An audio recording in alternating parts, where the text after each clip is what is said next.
have 13 strings underneath when I'm not going to play them? No. Can you hear that?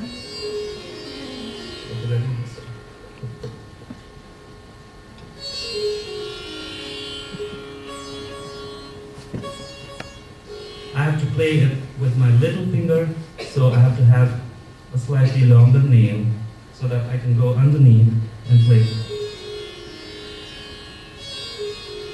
This is like a basic, this sounds very much like a harp and tuned to different scales. When I strike a note on the top, if I have tuned the instrument properly, because the sound cannot sustain for a very long time, so what happens is when I strike a note on the top string, if I have tuned it properly, this string underneath, which is tuned to that particular note, it vibrates. So these are called the vibrating or the sympathetic strings, which serves to basically continue the sound. About Indian music, sitar is a very old instrument. In our Hindu mythology, the goddess of learning is goddess Saraswati. I don't know whether the students out here have seen any pictures. You have? Of goddess Saraswati? Okay. She has an instrument in her hand which is called the veena.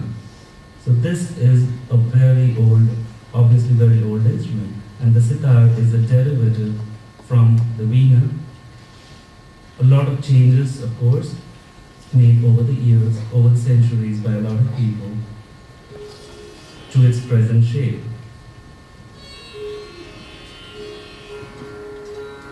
I have to keep tuning the instrument even as I'm playing.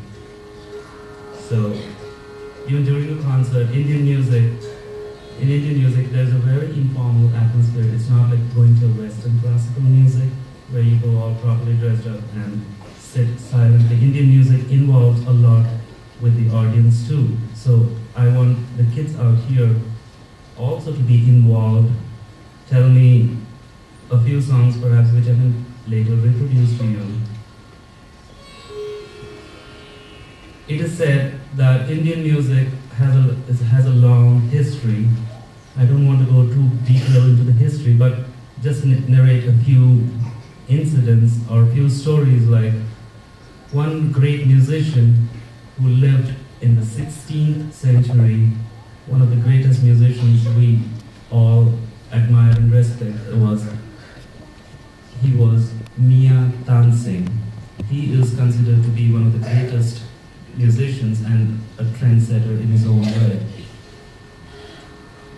Indian music, they say, when played, it could bring rains, as in when you played a particular melody, it could even bring rains, or it could light up lamps. That's the strength of music. So it was said that once when Tansen was singing a particular melody, it would start raining, or he could even light up lamps with all the beautiful melodies that he created. Now, another particular very important feature of this instrument is, like, and I can strike a note. Now, one way to easily identify a person who plays the sitar is by looking at his fingers. I play with one finger on the right and 3 fingers on my left hand. When you see closely, actually the students here are able to see. You can see these marks out here. By playing it over and over again, I have to have these marks on my fingers. And on the right finger, I wear a kind of a plectrum, so that when I can strike it, not with a bare hand, but with a plectrum. This is called a mizra. So when I take this off, you will see a kind of callus. What does this look like? A snake? Snake's eyes, yeah. What happens is when I put this on, because of the pressure, there's a kind of callus which grows, and I have to wear it. I need to practice at least 6 to 8 hours every day. They say that I used to practice about 12 hours before, but now not as much, that boy. So, when you look at the fingers, as I said, that's one easy way to know a person who plays the sitar. He always has these marks on these fingers.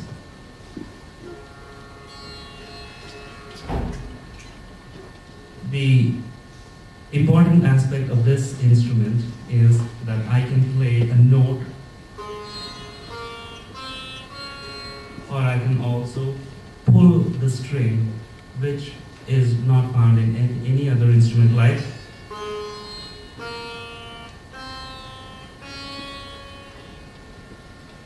this is the posture for the sitar.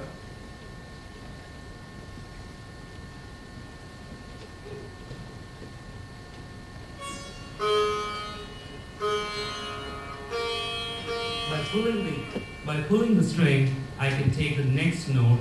So the practice is basically how much to pull. Some people, of course, when you start, you don't know how much to pull, but over years of practice, I've been practicing for the last 25 years. So by years of practice, constant practice, you can know how much to pull to get the next note.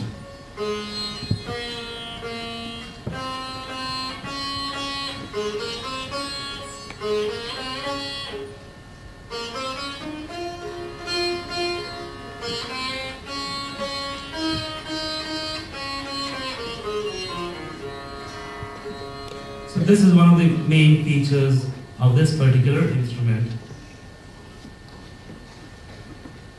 I'm sorry, I just put the fret a little on top, so it's basically out of tune. Get it back.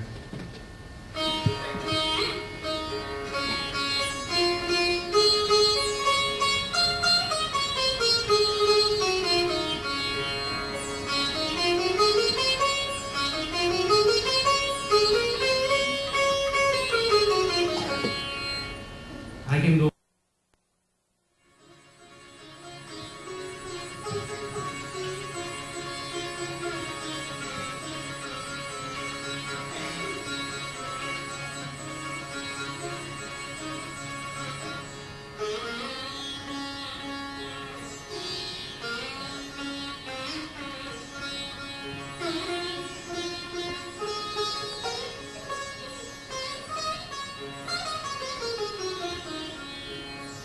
How many of you here have seen the movie Sound of Music? A lot of you? Okay, tell me one song from that. You know this song?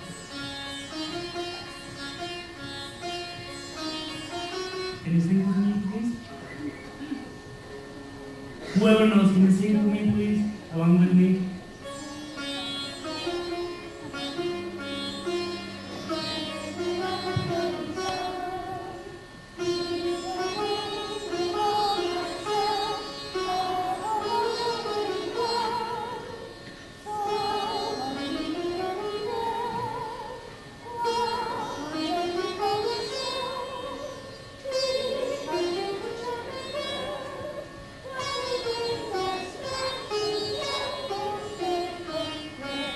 So as you see, Western classical music also has the same 7 notes as Indian notes.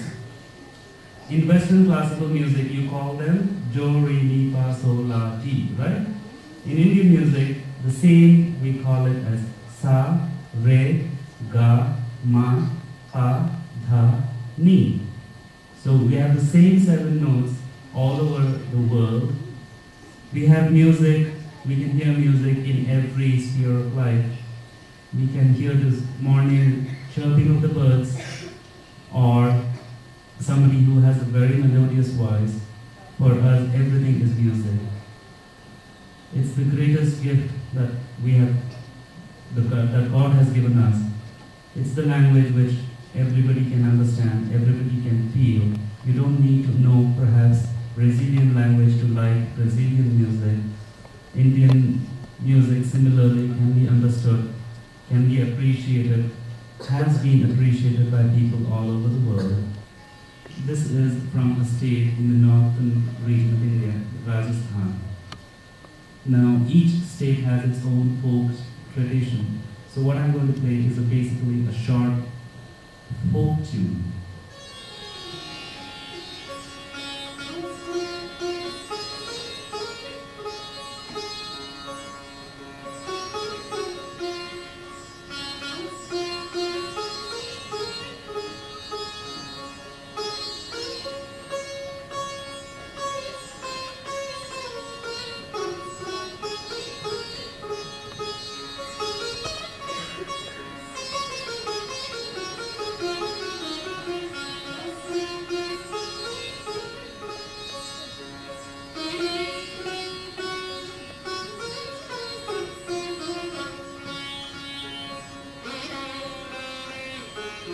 As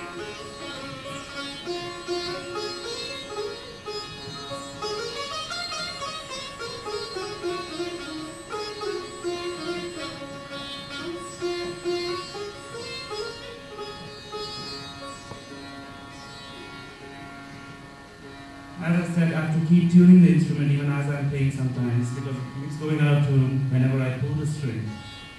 Now these things here, these pegs are used for tuning, and these few things here are used for the final tuning of the instrument.